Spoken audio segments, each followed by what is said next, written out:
Welcome in to the Football Feast episode. This is the AJ Sports Show. How's it going, guys?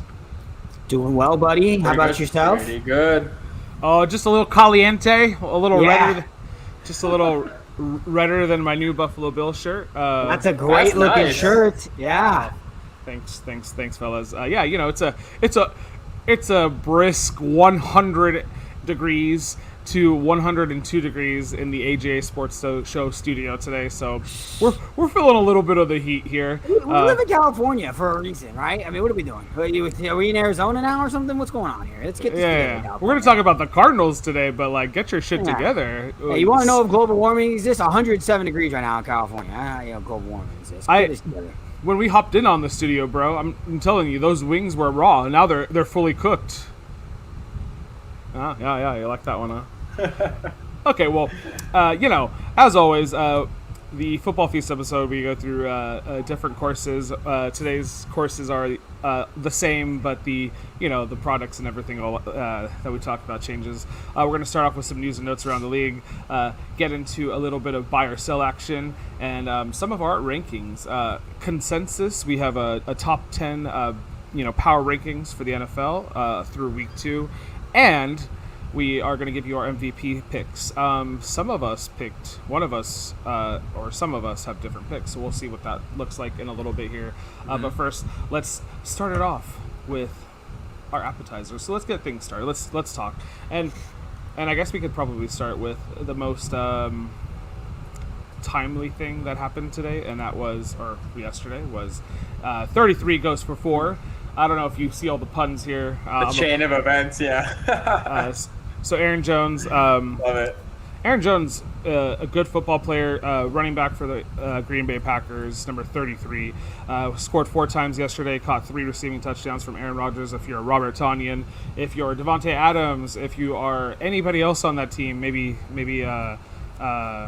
I don't know who else you would roster on the Packers, but yeah, Aaron Jones sniped you 3 times last night with receiving touchdowns. The Packers were down 17-14 going into the first half. After the first half, and then the Lions kind of fell apart there at the end. Just shot themselves in the foot a few times there. They were tamed by Green Bay's defense. Green Bay played well in the second half, but they were okay in the first. It was. We could talk about the game first, and then we could talk about maybe the chain after. But what were your thoughts about Monday night's game? Yeah, Packers defensively are going to be a struggle. They're still starting Kevin King, who anytime he's on screen, if you ask Jay, he knows that I'm gonna trash Kevin King because he's not very good at the corner position. Losing Zadarius Smith hurts. Playing the Lions probably isn't going to matter as much in not having a player of his caliber. Preston Smith has had one of the more notable kind of slides in terms of a productive player that we've seen in quite some time on the defensive end after having a 15 sack season his first season in Green Bay. So hopefully he doesn't. Hopefully Zadarius doesn't have to miss extended time. Aaron looked like Aaron again. Rodgers, that is. And I kind of expected it. I didn't expect Detroit to really put up much of a fight. The fact that they were up even at halftime was kind of surprising. They started off hot, and then after that just kind of, became the Lions that we all know and love. But the Packers offensively, we know there's not going to be any problems. It's just defensively, can they keep up? A couple questions like that about other teams in the league too. That seems to be kind of lingering for quite a number of teams. We're going to see as long as season if teams like the Chiefs and the Chiefs, the Cardinals, be able to put together great offenses and match them with a competent defense. So if they can do that, then they're going to be just fine and they'll be in the thick of the NFC. But not a bad bounce back game for Green Bay. Jay, what do you think? Yeah, and what did you think about Aaron Rodgers too, Jay? I mean, I think he looked really good. I think we all kind of assumed that he was going to look pretty good. I mean, the Detroit Lions. I mean, the Detroit Lions, the Jacksonville Jaguars, and Houston Texans are battling each other out for number 1 this season, baby. Going for the number 1 draft pick coming up here in the draft. So, I mean, Detroit really surprised me. He came out looking real nice. They're up 17-14 at the half, as Andrew mentioned. Green Bay's defense has a lot of questions to answer. Yeah, obviously Aaron Rodgers looked great. I mean, he made a bunch of great decisions. I mean, as per usual in Aaron Rodgers games, he's going to find a way to score 3 touchdowns, especially on Monday Night Football. He was going to get his and make sure he ate. The pass to Robert Tonyan was really interesting. It kind of showed a little bit of his arrogance. People keep talking about that play specifically, and I just want to talk about it for a quick second because Alan Lazard pretty much had a walk-in touchdown as well. It was kind of pick whoever you want. The Detroit Lions just decided not to guard either one of them very well. Robert Tonyan releases on the vertical up the seam, and Alan Lazard runs, almost like, I guess you can call it like a deep slant. It was more of like a dig across the middle of the field, and the natural rub on the linebacker, Tonyan went with the linebacker up the seam, and Alan Lazard was wide open on a perfectly executed rub route. But Aaron Rodgers, being Aaron Rodgers, saw that the safety was still holding leverage on the outside for the fade they had on the outside on the number one, and led Robert Tonyan upfield and knew that safety wasn't going to be able to get there, and he wasn't. Interesting considering that the play design was to go to Lazard and he was wide open. And obviously Aaron Rodgers is unbelievable, so he's going to go out of that and make great plays, and he made a great play. A lot of people have been talking about his ability to throw the football from a pocket. I think he's one of the best that we've ever seen, obviously, in terms of being able to put the ball wherever he wants all over the field. I still argue that the greatest arm talent is Patrick Mahomes. I don't think anyone's going to be surprised by me saying that. So Josh Allen's a close second, though, Ace. Josh Allen has an unbelievable arm. But, I think we kind of saw what we expected out of the Green Bay Packers. We all pretty much predicted a big-time blowout. I was a little worried there. I've been wrong about a lot of things this last week. I was a little worried that this was going to end up being a close game. I'm sitting here saying that spread's 11.5 to take it all day. Pat McAfee, if you saw him, by the way, just real quick, if you don't watch the Peyton and Eli broadcast, I don't know what to tell you. Don't even bother. ESPN needs to get rid of whatever the hell is on the actual ESPN channel. Move that to ESPN2. And Peyton and Eli need to be on ESPN1. Just absolutely great stuff. It was unbelievable. The amount of football knowledge that you're getting for free is kind of ridiculous. Peyton is literally sitting there breaking down plays, how things are open. It's as good as it gets. Got me geeked up. I get excited about it. So, yeah. I'm surprised. Yeah, I'm surprised ESPN Plus isn't charging people to log into ESPN2 to catch that. Because there was the Peyton series, right? He has his, and didn't Kobe have he had a purchase to watch? Yeah, him, break down too? It was I forgot what it was called, but yeah, he had one. Peyton's Places is what that one was called. Yeah, Detail was with Kobe. So yeah, I think we all pretty much, this is what we anticipated from the Lions. Oh, what I was gonna say is, speaking of Peyton Manning, Eli, they had Pat McAfee on, and he didn't outright say it, but Homeboy had money on the 11.5 line. They threw on 4th and 3. The Detroit Lions, with like 2.5 minutes to go, threw a ball into the end zone and almost scored a touchdown. It got broken up, but holy crap! If you bet the 11.5 line and that scored, oh my God, hard tilt. Yeah, hard tilt. And you saw McAfee, dude. He goes in his chair. He was freaking dumbfounded that they were even able to get it in the end zone, let alone have a shot to almost score it and ruin your night. You bet it. So. I like how when Gronk was on, they were talking about bugging the locker rooms. But yeah, they're pretty entertaining, and I how they.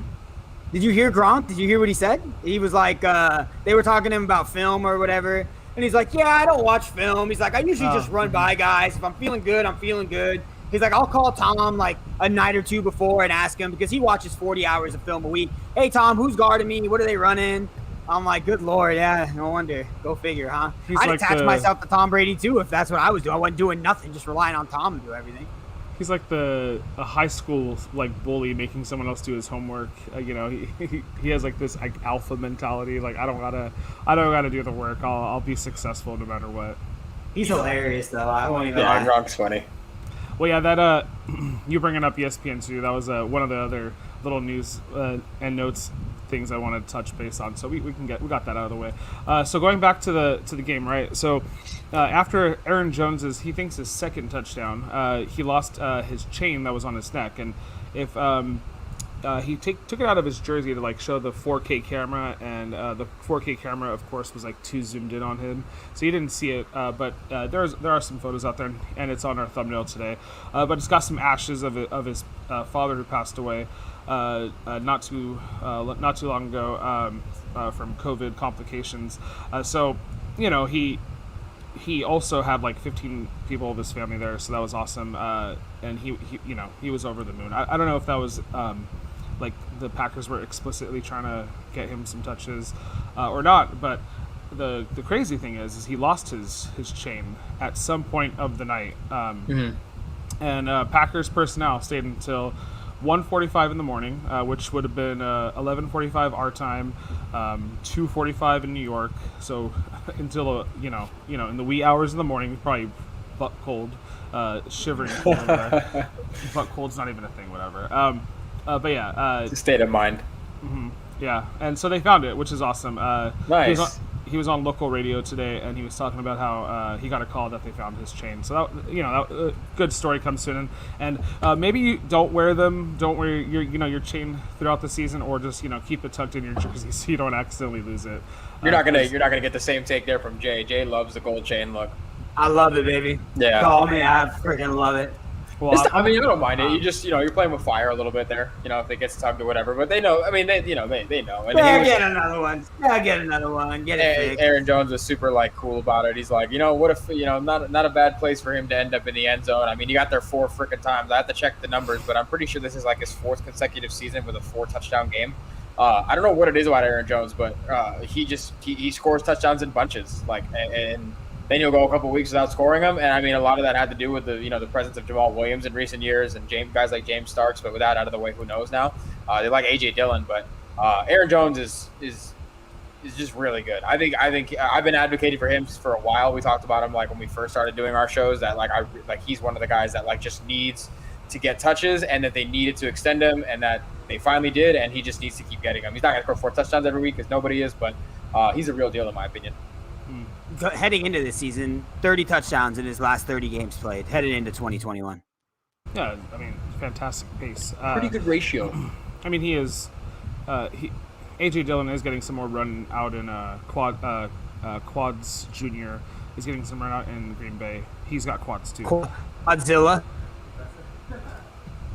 And then what's going on, Elizabeth? Just pulled up her comment real quick, and Eli Manning. I mean, yeah, obviously Peyton's more of a takes more of the spotlight in almost all scenarios. But it's cool. It's a cool vibe there. I mean, obviously it's not necessarily meant to be a family show, but family shows can work.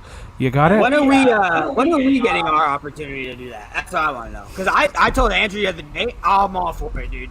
It geeks me up seeing it, dude. Andrew knows when I watch football, I get very excited. I mean, it won't even be a team we're watching, but I just like to see things done very well, whether that be offensively, defensively, when something that you're scheming up for weeks, right? Because a lot of this stuff, it's schemed up weeks in advance. You're preparing for this stuff weeks in advance. You're setting stuff up for weeks. Right, and then when it works, sorry, that's me again. Sorry, and then when it works, like a buzzer or something moving forward,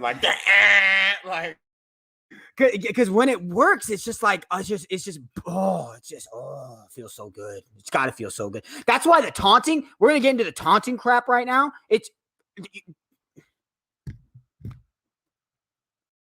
I'm muted. I know. It's already kind of a problem, yeah.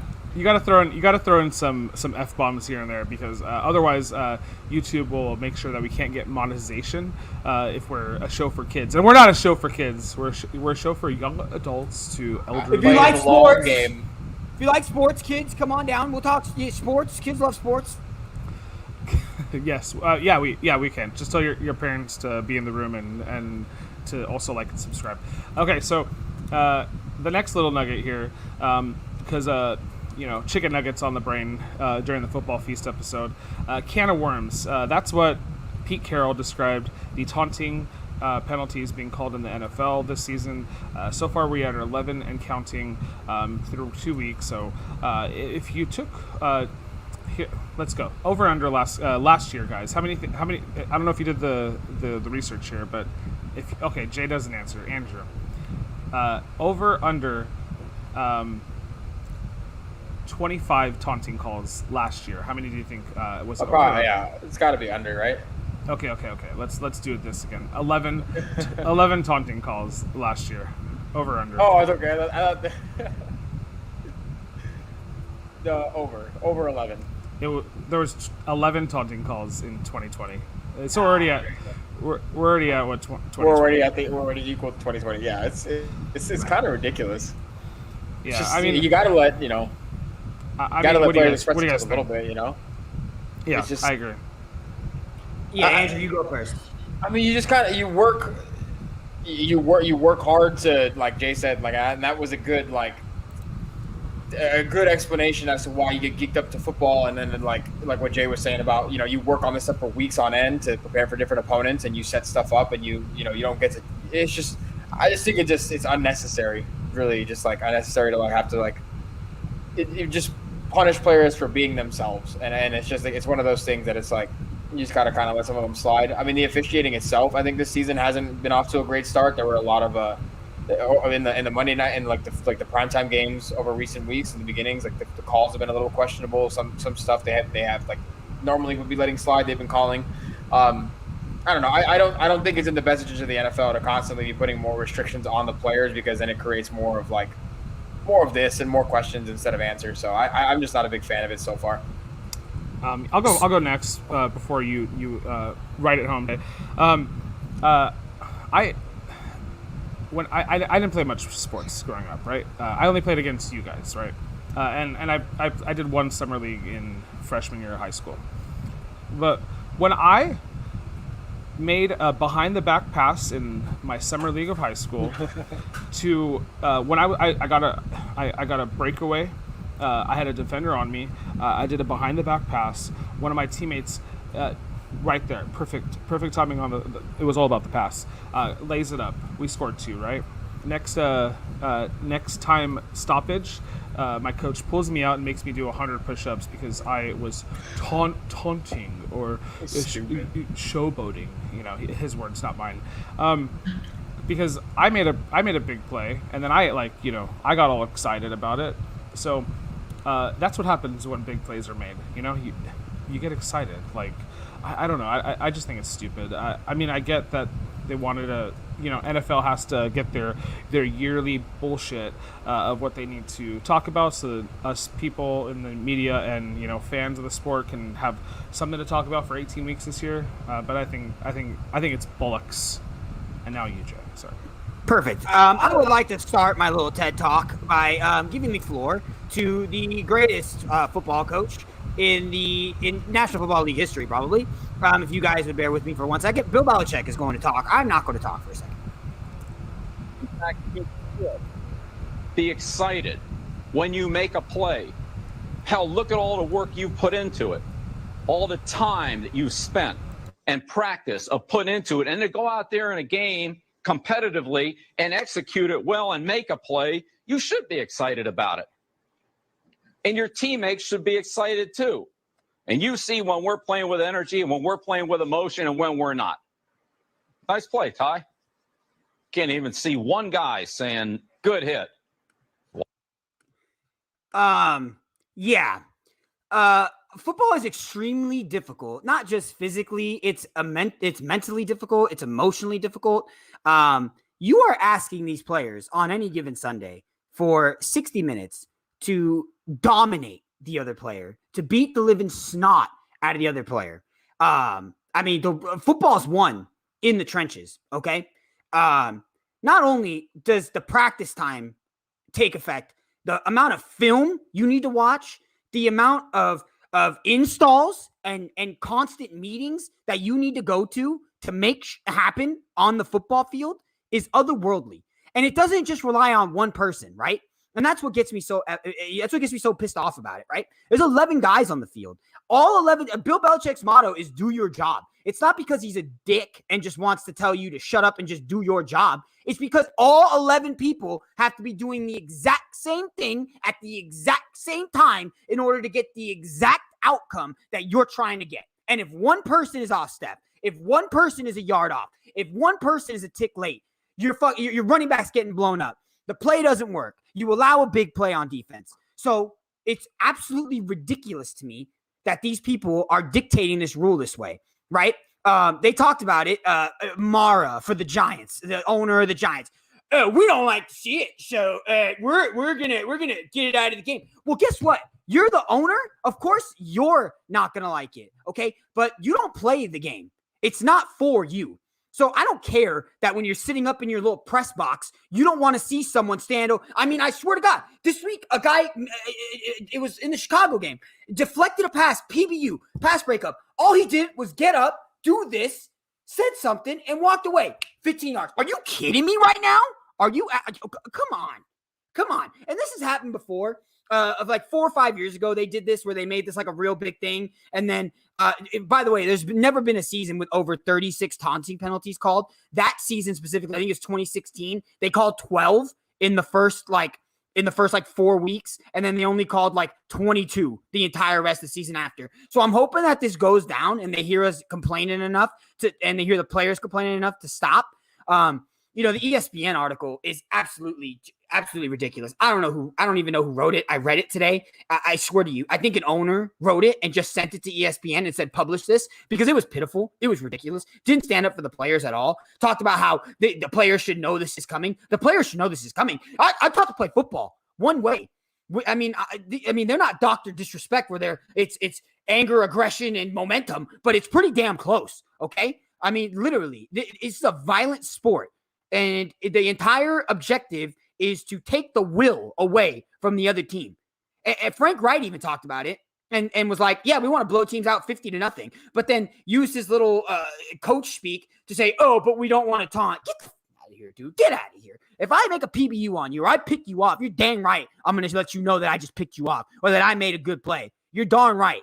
So, no, I think it's absolutely ridiculous. I think most of the players think it's absolutely ridiculous. I imagine that it starts to tone down here, as we saw, like I said, in 2016 when it became a point of emphasis, and then, they really started to hammer it down. But it's not fair. It's not fair to these players. You make a great play on third down. You think you're coming off the field, and then you get docked 15 yards because you said so, you had the audacity to say something. I mean, we've seen it before where players purposefully just make a play and then walk to the sideline because to make a statement, like, obviously, like to poke fun at the owners and the NFLPA for trying to institute this crap. Dude, it's a freaking sport, dog. I mean, what is the NBA going to stop allowing people to put up the 3-point ball, the three finger signs and stuff too? I mean, what are we doing, guys? It's athletics, and it's not like. It'd be one thing if we're talking about at an elementary school or something, or at middle school. This is the National Football League. Get out of here. Yeah, NFL, no fun league. That's what it is. Here, look, I got a clip real quick here. This is DJ Reed of the Seahawks. Come on. He just went, whoo, and he didn't That's linger. He barely looked at him, and he walked away, and that was a taunting call. It's unbelievable.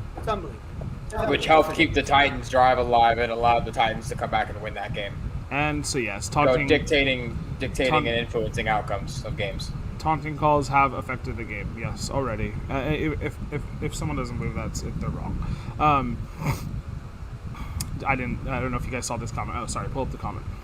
I didn't. I was gonna say I haven't seen Parks and Rec. I've been recommended a bunch of times, but he says this is like the Parks and Rec episode where Chris Traeger changes the office and everyone hates it. It probably will even out. I mean, hopefully, man. Hopefully, it's just unnecessary. It's just finding an issue with something there is no issue with. Nobody had an issue with this before. I mean, like they've already, yeah. It's not like we're seeing full-on brawls. Like, I mean, hockey allows these dudes to beat the sod of each other in the middle of the ring. They're like, hey, I don't like you, and they go, they beat the crap out of each other in the middle of the ring. You're not seeing that in the NFL. When's the last time that happened? They let them fight. Yeah. They let them fight for a minute. They let them fight for a minute. Mm-hmm. What are you doing?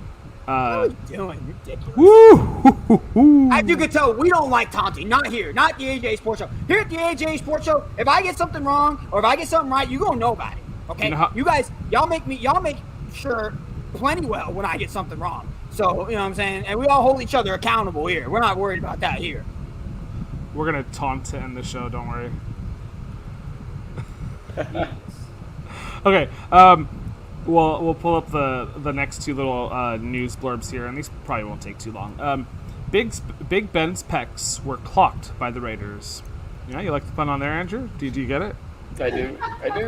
Okay, so the Steelers have no idea how his left pectoral muscle was injured, but this is just to make fun of Big Ben. Sorry, guys. That's okay. I'm all for it. Who cares about the Steelers anyways? Okay, so These are injury. These are activities you could do that can cause your left pectoral muscle to be strained. Reaching your arms above your head for long periods of time. Okay. Contact injuries from sports. Okay. Lifting while twisting your body. Falling. Skipping warm-ups before activity. You know he's skipping warm-ups. Poor flexibility or athletic conditioning. Yep. I probably did it in right there for Big Ben. That probably was the nail in the coffin. And muscle fatigue.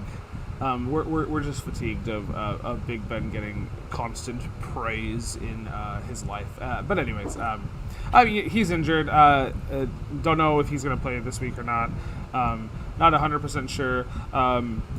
If Derek Carr is also going to be playing this week, he's questionable. We'll talk about him in a little bit here too. But yeah, I mean, again, just yesterday we talked about it for a few minutes there. The quarterback injuries, Tyrod Taylor, Carson Wentz spraining both of his ankles. These injuries are building up, and it's kind of getting a little out of hand. Birds. What up, Amanda? Amanda, It's the birds. I flew to another section of my home to record today because the government controlling the sun and stuff. I mean, it's September, guys. Like tomorrow's the first day of fall, or is today the first day of fall? No, it's tomorrow. I think. I think it's September 22nd. Ask Siri. I'm going to my calendar right now to check it out. But yeah, so let's get some fall. It's fall, y'all. Let's get some fall weather going. Well, yeah, I mean, Big Ben also lost Trey Turner in that game because he decided to be an idiot and spit out another player and was ejected. The Pittsburgh Steelers, it's ridiculous. You go into Buffalo, you get a big time win, and then you get the Raiders coming on in. You let Derek Carr absolutely shred you. TJ Watt, I'm gonna be honest. I think that game would have been pretty different if TJ Watt hadn't gotten. He left the game with a groin injury. He was all over. He had 2 pressures and a sack in like the first quarter. And then he eventually ended up getting pulled out for that injury. But that was my survivor team. So go figure. Of course they were going to lose. Just jinxed them right out the gate. Someone said Ryan jinxed you. So. Ryan. Yeah, Ryan. Mm-hmm. Pay the piper. Yeah. For all the talking smack you do about the Steelers, you didn't deserve to have them as your survivor pick. To be honest with you, though. About Big Ben. So. Specifically Big Ben. I'm just gonna say, you come in, you tell me you're in the greatest shape of your life. Don't tell me that, and then come out looking the same. That's all I'm saying. Mm-hmm. Derek Carr for real this year. Ryan says Derek Carr for real this year. No, he looks like the same player. They're just, Josh Jacobs was hurt game 2. Kenyon Drake didn't get a bunch of run. I mean, they just threw the ball a lot. He has the most pass attempts by any quarterback so far. He's played 2. He played 1 game that went into overtime, which padded his stats some more. That's why he's at the 800 plus yards passing. I don't think he's for real. I think he's normally, this is what he is. He did have that one season in like 2018, I think it was, where he was the MVP candidate. I just know because my technician at work, Nate, will never let me forget it. It was a great season for the Raiders. I mean, you would think they won the division. They didn't though. They didn't. Yeah, it was 2016. 16. And the Denver. I think the Broncos won the division that year. Yeah. No, I don't think the Chiefs won it that year. I think we did. Sure. I'm going with positive. I looked it up the other day. I'll double check. So pretty sure they lost. So we'll talk about some other player out in the West. We're just the NFC West. It's Richard Sherman, the old Seattle and San Francisco 49er. Will he be back? He's currently going through some therapy. He had some stuff going on, self-inflicted chaos from his life. He's going through some therapy. I don't know if he wants to play football, but apparently he's reached out. Andrew, look at the damn screen. Ooh, I'm struggling. Oh, we both finished 12 before the year? Oh, okay. There you go. Andrew wearing the Raiders jersey after they win the Super Bowl, though. Question. That's why I was looking at the screen, because I was typing back hell no. Oh boy. Oh, that's funny. So, any thoughts about Richard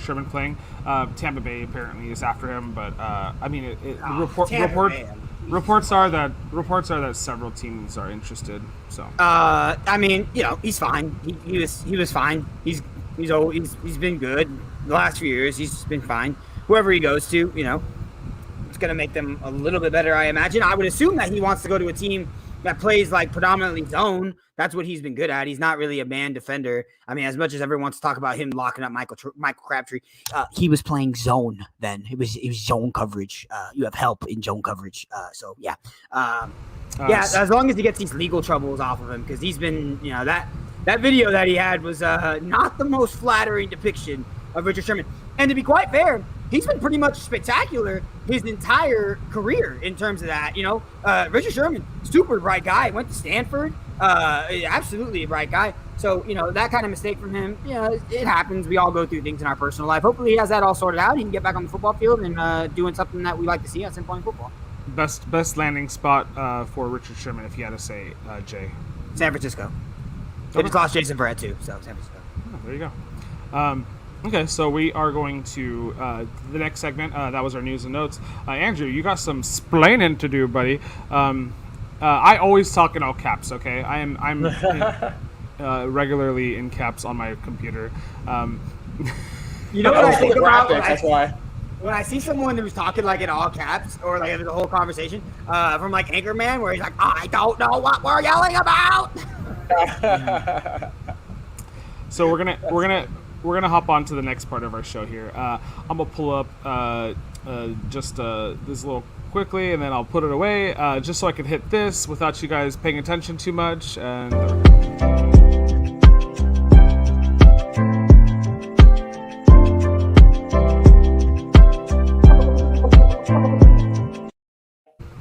all right. I could take over for a second if you guys need to talk about something here. Look, here, you are both muted. We just had the old timer pop in. He was like, "What are you guys doing?" I was like, "Well, recording." He doesn't watch AJ sports shows live, does he? That's awkward. If he did, he'd know what we were doing.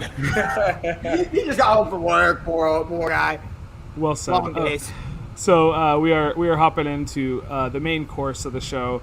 We're gonna show our rankings for MVP candidates. Maybe give some explanations. I can't speak to what our thoughts are there, and then we will give you our top 10 rankings here. So without further ado, MVP through week 2. So we all have. Ace! I mean, Ace, just. Hey, you Ace, just bless your heart. Just bless your heart, Ace. I mean, really. You got Patty in there? What? Stand-up guy you are. Absolute class. They say some stuff about you over on the Twitterverse, Ace. I don't ever believe them, and this is why. You're just absolutely fantastic. Right on the money. I feel bad for myself. I should have put Batty in there. I actually have him on my list. I was about to give a whole little rant about how he should be in here, and I didn't think he was in here. So just absolutely great stuff by you. Oh, thank you so much, buddy. So I'll explain mine as we go, but we all have Kyler Murray. So that's pretty simple, right? Cardinals are 2-0. Kyler Murray has put up some nice numbers, also has some real nice joystick type moves, some good throws. Rondale Moore touchdown was brilliant. His whip around to get away from the defensive line was also nice. So Kyler Murray, Cardinals 2-0, top the division so far. Probably the toughest division, and they're tied with San Francisco, but mind you. But yeah, we all like Kyler. Tied too. Rams too, right? They're all 2-0, no? Oh yes, yeah, that is true. Yeah. So there's only one 1-1 team on here. Player, and that's Patrick Mahomes. But I'll talk about that. I'll talk about him in a second, because I never talk about Patrick Mahomes. You guys do all the talking about Mahomes. Amanda mentioning that you both share the same mind, and I agree. They do. They're pretty close. I mean, they share other stuff too. I'm sure. On occasion, yeah. On occasion, we share the same takes. I was simply going here to be just on. Who's produced the most offense in the first 2 weeks of the season? I mean, you can make a case for Pat and Stafford. Stafford's 2-0 and has played really well so far. For me, the award has kind of turned into like who can produce the most stats, and these guys have produced the most stats for the first 2 weeks, and Derek Carr's leading the NFL in passing yards. But it's nice to have a nuanced take, Ace. So maybe I'll get to that one day, and I'll have nuanced takes on my list here. We have different takes pretty commonly. Yeah. So these are the three guys that have produced the most so far. Patrick Mahomes obviously can be in there, but him being 1-1 kind of made me put him out.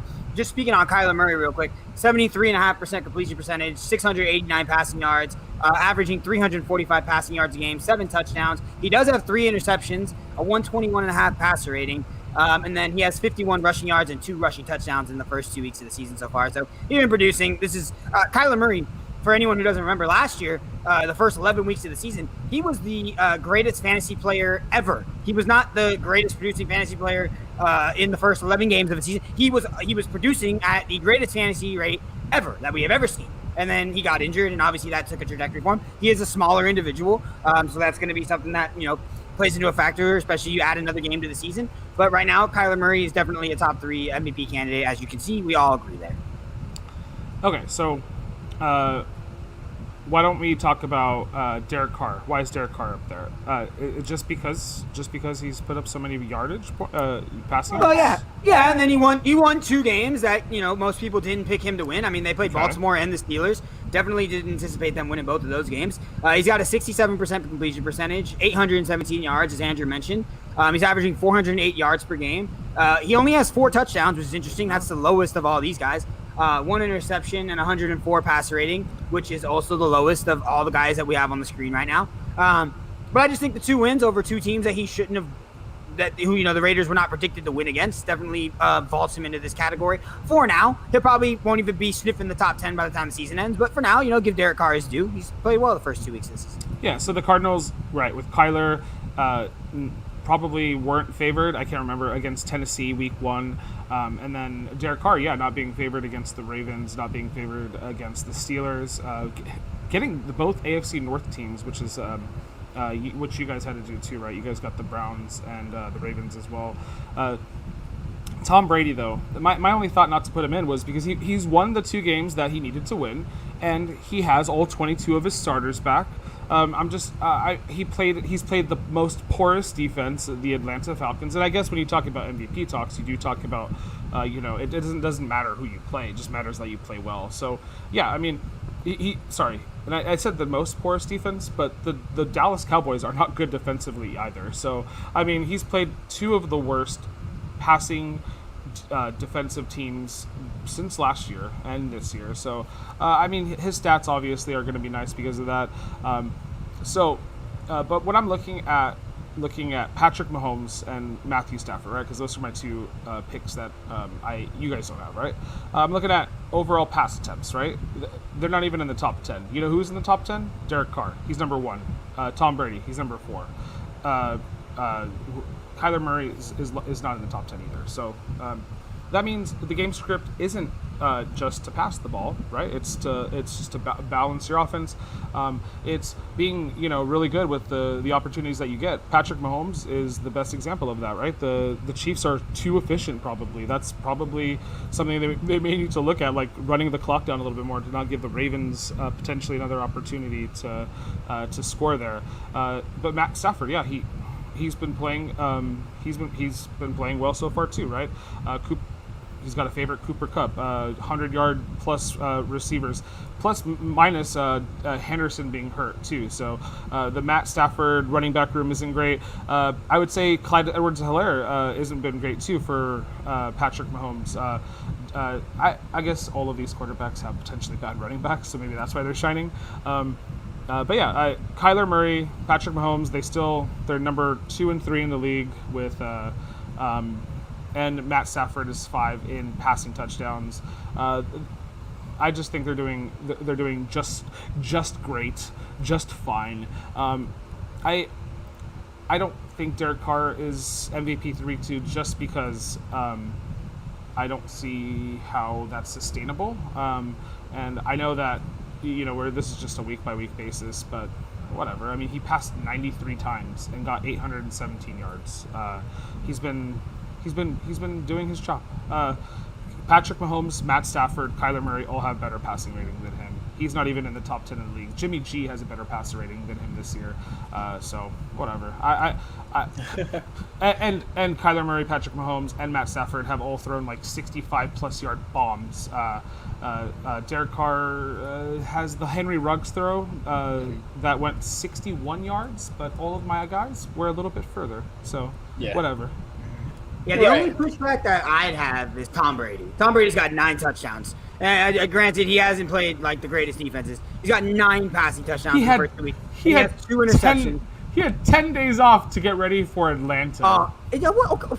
And he had to go 9 over touchdowns, Asa. He's 44 years old. That's 9 touchdowns. He had to go over one state. I thought about this for a second, Ryan.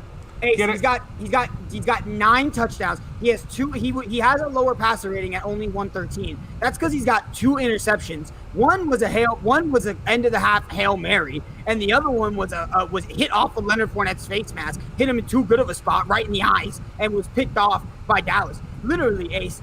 He's got 9 touchdowns, 2 interceptions, 655 yards, 65% passer rating, completion percentage. Tom Brady's 44 years old and has 9 touchdowns. I don't know what more for Tom I need to say. He's in the top 3 every week.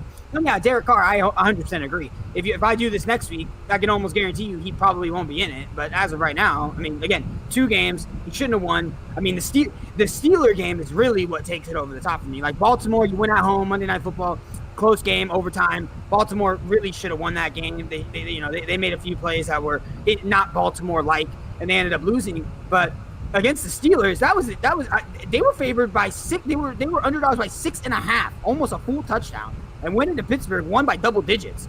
And we're not going to sit here and say Derek Carr didn't play a big factor in that. He did. I don't like Derek Carr. I don't like the Raiders for that matter. But I think Andrew shares a similar sentiment where he has to be in there after 2 weeks if we're having an MVP discussion. Yeah, and the Raiders, the success that they've had so far, with Derek Carr not throwing a lot of touchdowns, has been predicated a little bit on their defense. But when the quarterback of the team, is the most important player, is winning, is the head of those games, I just feel like that's where people would have him. The defense has been pretty unbelievable. Max Crosby and Yannick Ngakoue are 1 and 2 in the league in total pressures. Max Crosby doesn't have a lot of sacks to go along with that, but he's been just all over the field basically, terrorizing backfield. So I think the Raiders' success is going to be mitigated by it'll even out. I just don't expect Derek Carr to be here very long. I just think, again, the 2 wins that they got against 2 AFC North, the 2 teams who've been running the AFC North pretty much for the better part of the last 2 decades, is why I haven't been there. But I don't have a problem with Stafford or Mahomes being up there in the conversation right now. I'm surprised. I'm surprised you have Mahomes in there. That's all. But I'm glad. With that said, Ace, love your list. That's a great 3. I'm not arguing to get anyone out of there. I'm just arguing for why, as of right now, those, Derek Carr and Tom Brady have to be in. So I think this becomes, I think I won't include Derek Carr in my list probably next week if I have to make it again, right? But I could see me putting Tom Brady in. I just think I know you guys know Matt Stafford, but and last season and for most of his career, he's really good under pressure. He's played for the Lions. Like he hasn't had he always finishes like a top 10 quarterback, right? It may not feel that way, like in terms of like success for his team. He's led the league in fourth quarter comebacks for like the last decade. So I think Matt Stafford on this Rams team is going to be great for him, and just specifically for the Los Angeles Rams, because they get the Super Bowl this year, so they have a shot to play at home, which is what the NFC team did last year. So that might actually happen. So we'll see what happens. But yeah, Stafford versus Tom Brady next week. So maybe the winner gets into my list next week. Okay, so let's go to our power rankings. And so I didn't number them 1 through 10, but you guys can look at the list here and see yourselves. Tampa Bay and the Chiefs started the season as 1 and 2, so they're still there. The Rams, I don't know what we would have projected them to begin the season, but not the third best team, and so their stock is up. The Bills were probably slated as our third team, so their stock is down at least one. The Packers probably our fourth team, stock is down one. The Niners probably weren't a top 10 team for us, maybe like fringe 10 to 12 though, so their stock is up a little bit. The Browns, we all like them. Probably potentially just a little bit up because we did think the Ravens were going to have a more successful season before, their 14 injuries sending their season into this catastrophic, cycle of what's going on there. And then the Cardinals stock is up, right? Probably kind of along the same lines as the 49ers. We probably liked them in the 10 to 15 range, and they're playing better than that. The Ravens were higher than the Browns on our list, so we see that there. And then the Seahawks, bring a fringe 10 to 15 ranked team. So, this is our list. You guys have any specific thoughts though, or is anything here seem outrageous? No, I think leaving off. I mean, if anyone would have a problem with leaving off the Raiders and Broncos because of their 2-0 start, I mean, I would advise them to think about the team they were last season, and that it's week one. That the Bills had a stinker in week one, and they bounced right back. So did the Packers, and they bounced right back. And I mean, not to be cliche, but the cream rises to the top, and it's a lot of the eye test has to do with these early weeks for the most part, and I just think. And Ryan right here just came in and said, I spy 4 NFC West teams in the top 10. And we talked about this a couple weeks ago that the NFC teams could have 3. The NFC West will most likely have 3 playoff participants. There's a chance, I think that with the new wildcard thing, there's a chance that all 4 of them could make the playoffs because there's only one bye now. And honestly, that wouldn't shock me. All of these teams seem pretty viable to make the playoffs. The one team that I'd have the most, I guess not the one team, but the 2 teams that would give me the most worry are the 49ers and Cardinals. The Cardinals being, can they sustain it? And the 49ers being, who's going to be their quarterback long-term and how long is it going to work out?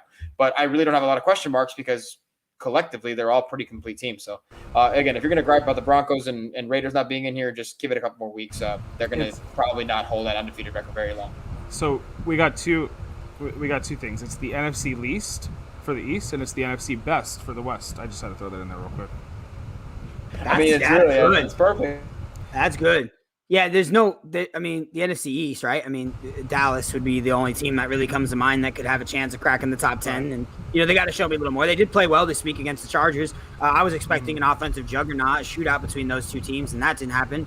I'll just mention, when we do power lost a lot of money because of it. Oh, yeah, you're telling me.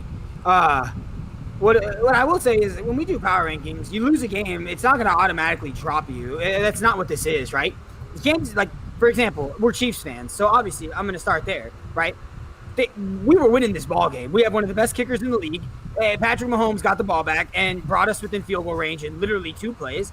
And, you have an unfortunate error where Clyde Edwards-Helaire fumbles the football. And then, we almost stopped them on downs, right? I mean, everyone talks about how gutsy of a call that was by Harbaugh, and it was. Because he got it. If he didn't get it, we'd be calling it one of the stupidest decisions we've seen in quite a long time because the Chiefs are pretty much automatically in field goal range. So that is what it is, And I actually agree with the call. If I was the Chiefs or if I were the Ravens in that situation, I would have went for it as well. But I'm just putting that out there to say losing a game doesn't mean you automatically drop down. And where that becomes even more pertinent is a team like the Cardinals, right? The Cardinals are 2-0.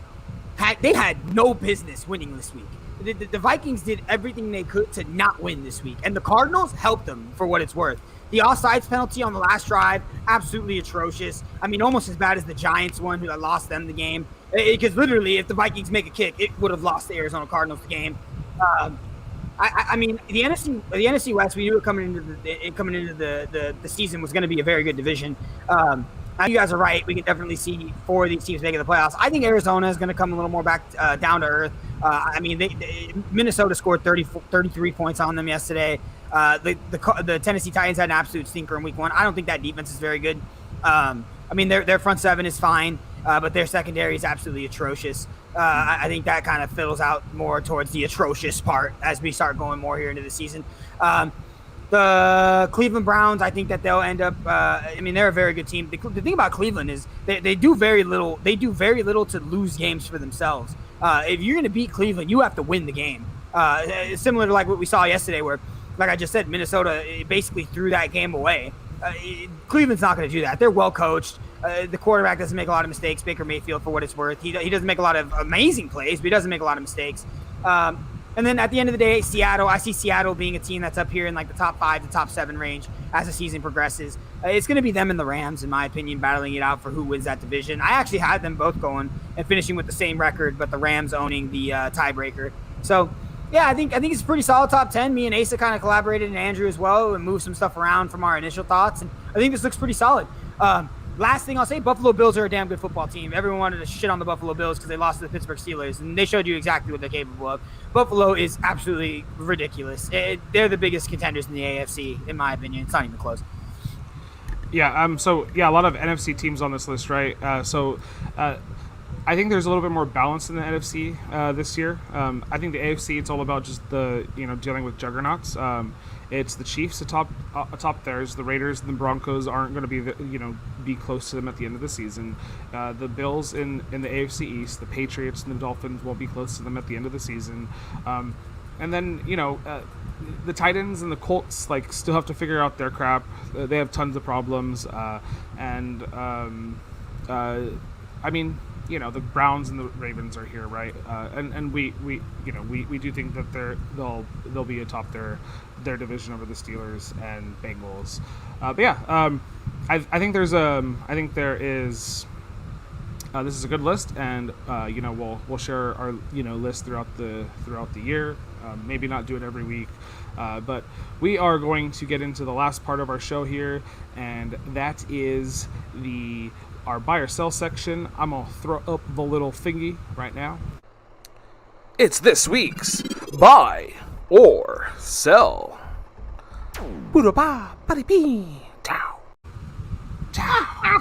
I love the sound effects. Yeah, thanks. Okay, so we're gonna do a buy or sell, winless and undefeated teams. So we already talked about some of these teams, and we'll just go around the room and give a decently quick buy or sell. So let's talk about one of the teams we talked about already, and that's the Raiders. Do you guys buy or sell them as a competent undefeated team this year?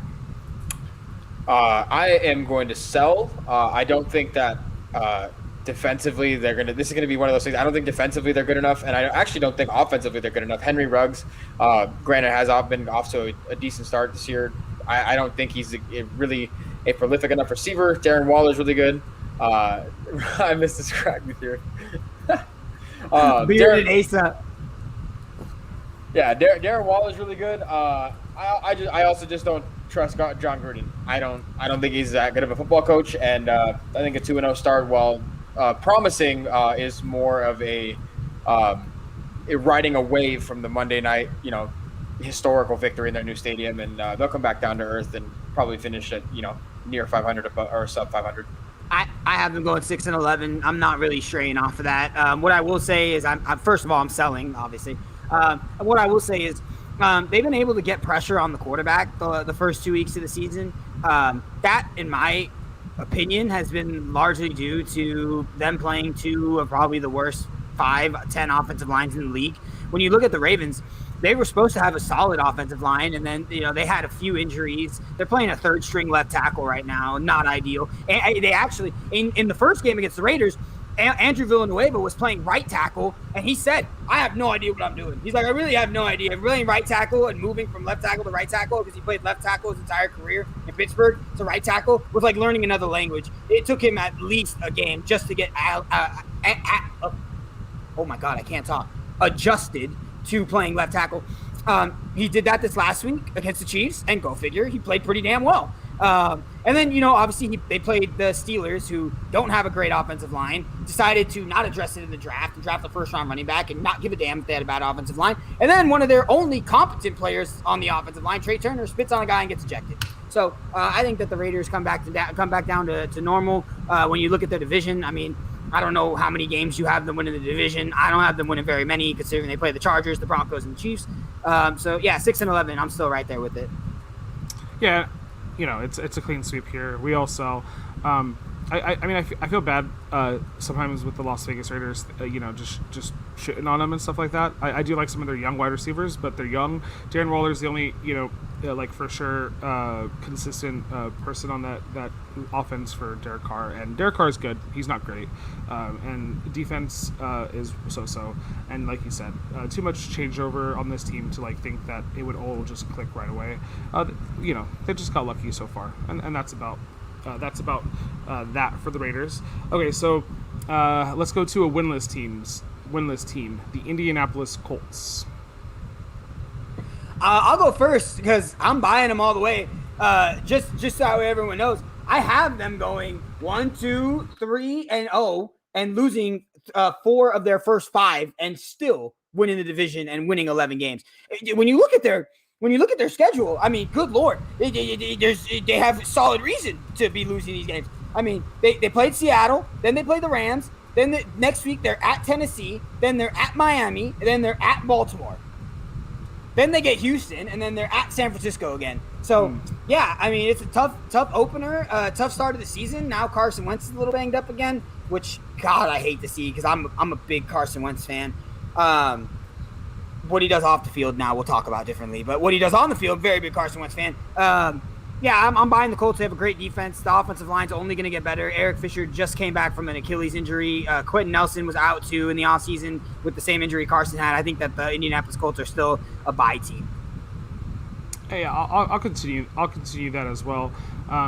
They've lost their last 8 season openers, so if you picked them to win week 1, you were technically betting against heavy odds there, and they have Jonathan Taylor who hasn't blown up yet, right? Who hasn't done anything spectacular, who had a slow start to last season and then finished off that season as a really strong runner.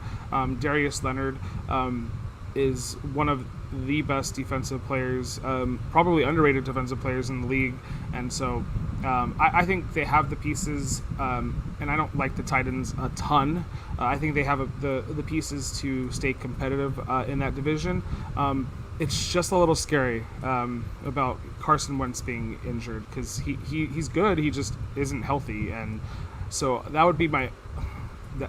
I might not buy this team in 5 weeks. I know you talking about their schedule being tough to start the year, so maybe that's good for injury's sake. Maybe Carson Wentz sits out a game and then comes in a little healthier in week 4 or 5.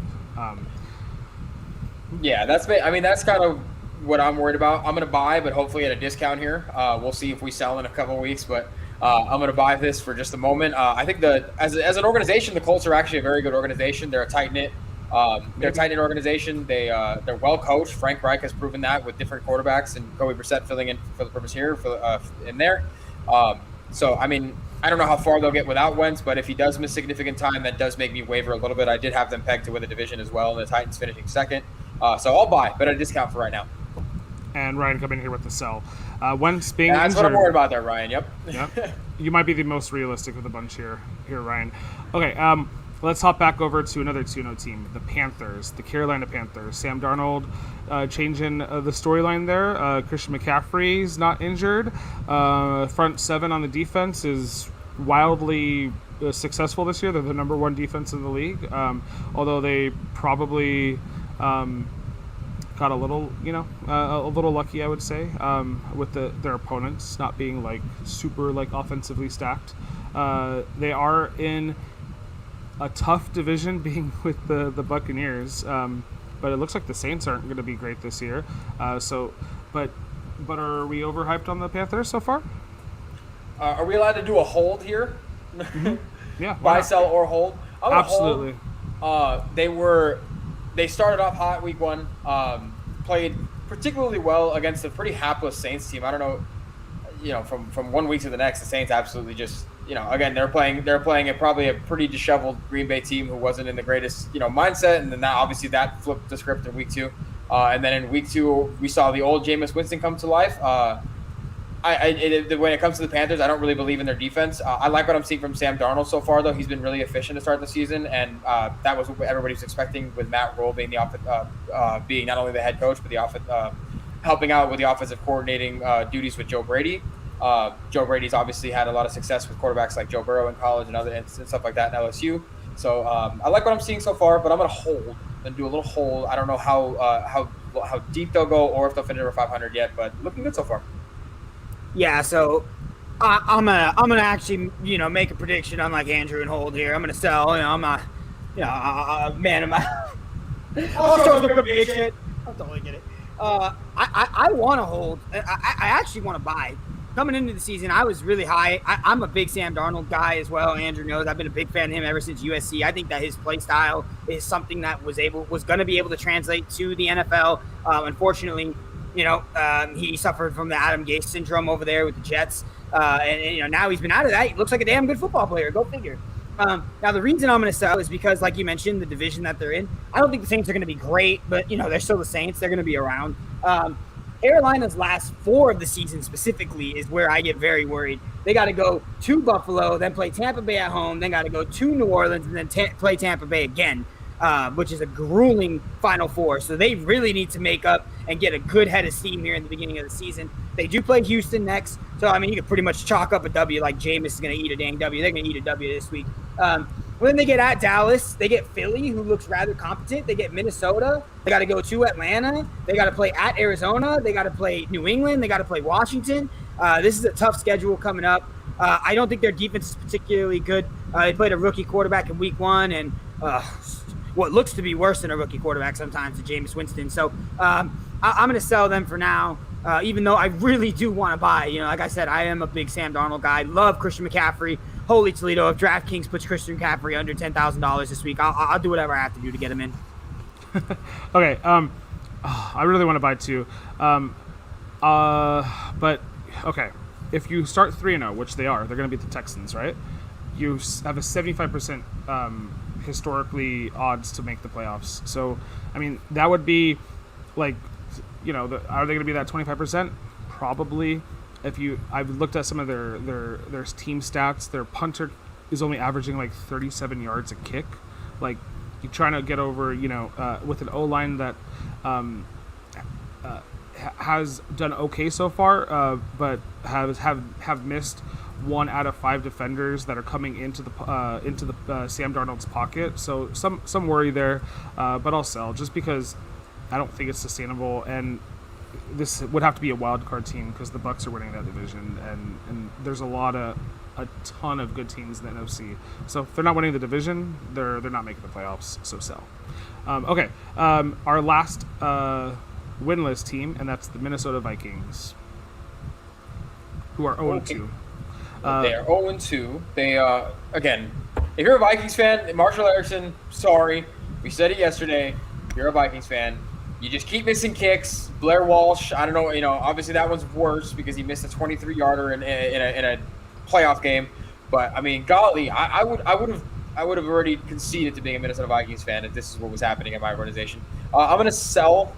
Dalvin Cook's health. I don't know what it is. He just always seems to be banged up. And it's not like lingering injuries. He's always seems to be banged up. He left he comes out of the game for sometimes.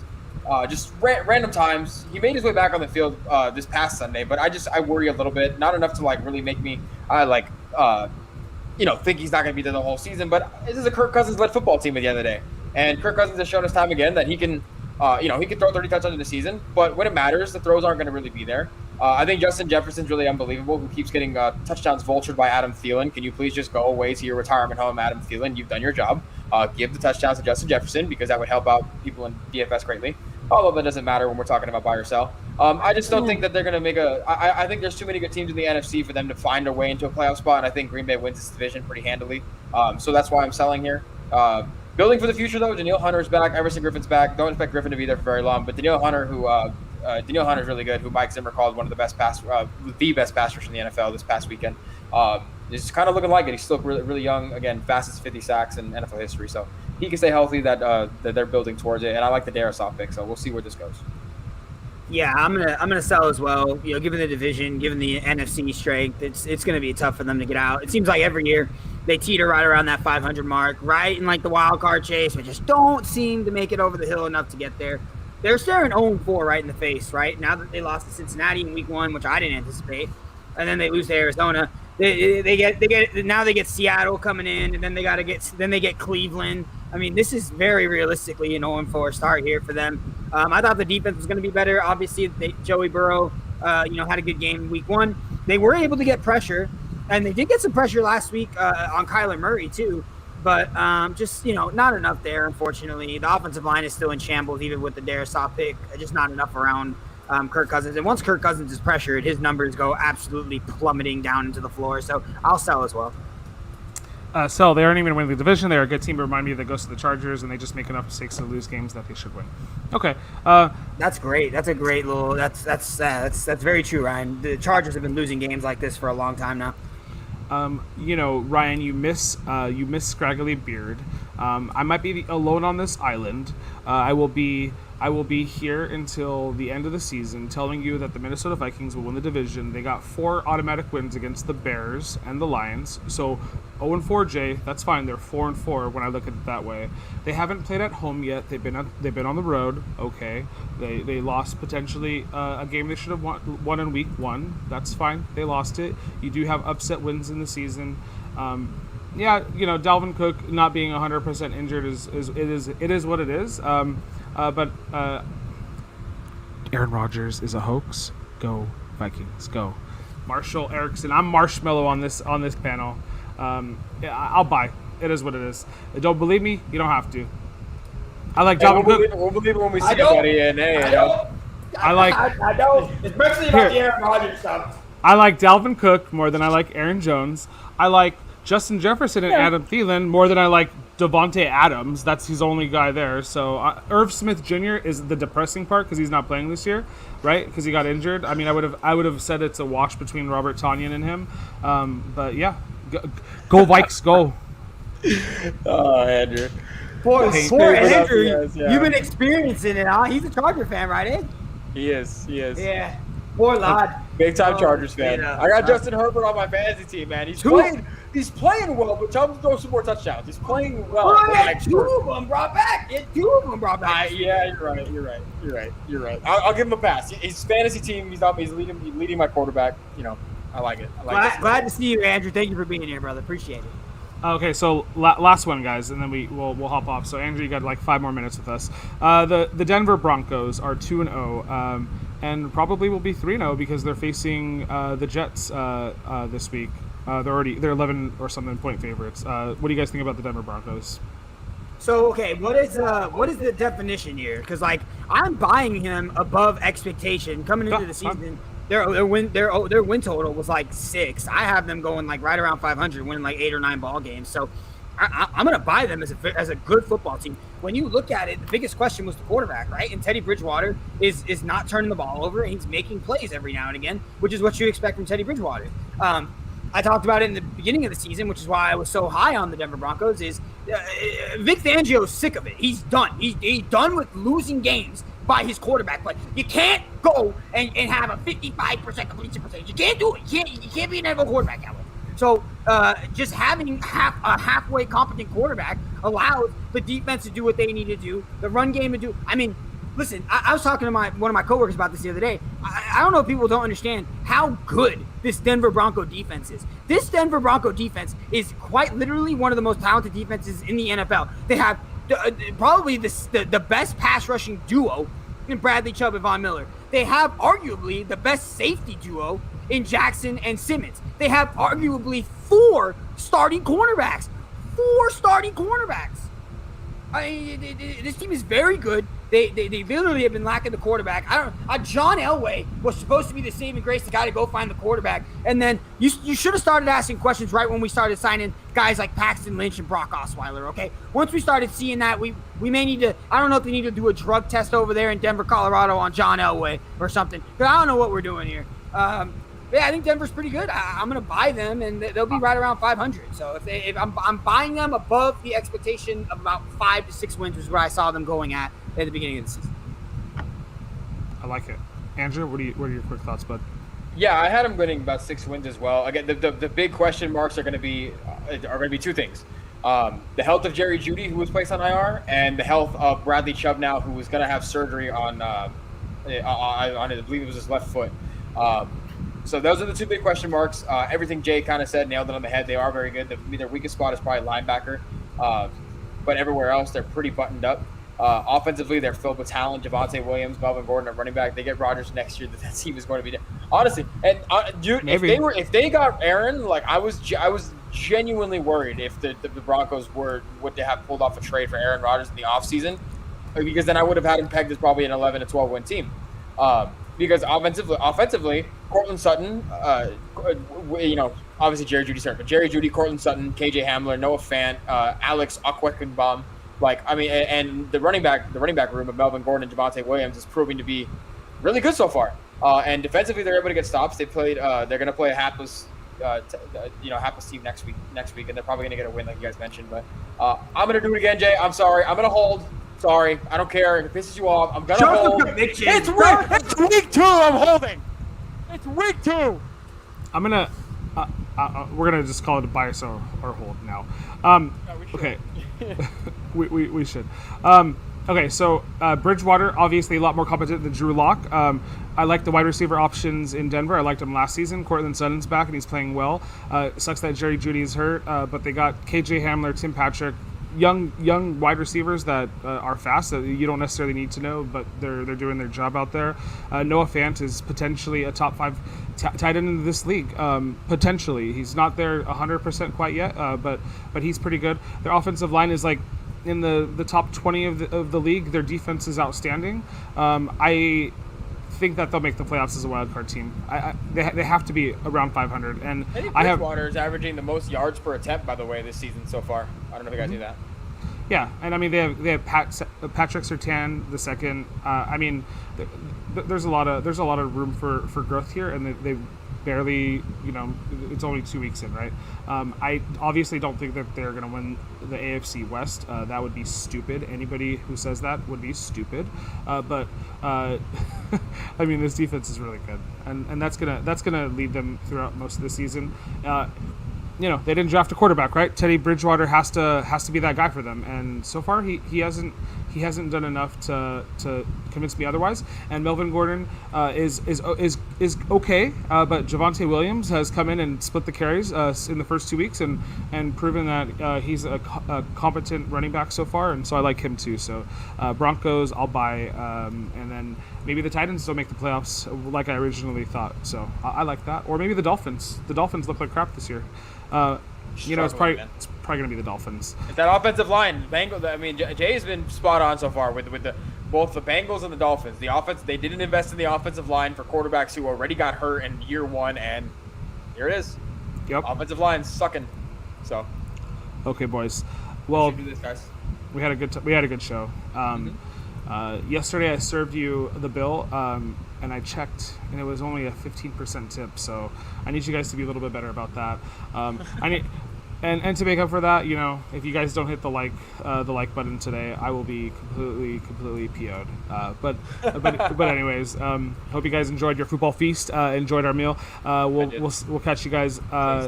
We'll catch you guys on the weekend doing some more Sunday morning roast. But until then, have a wonderful night. Go Bills. Oh, and Dodgers.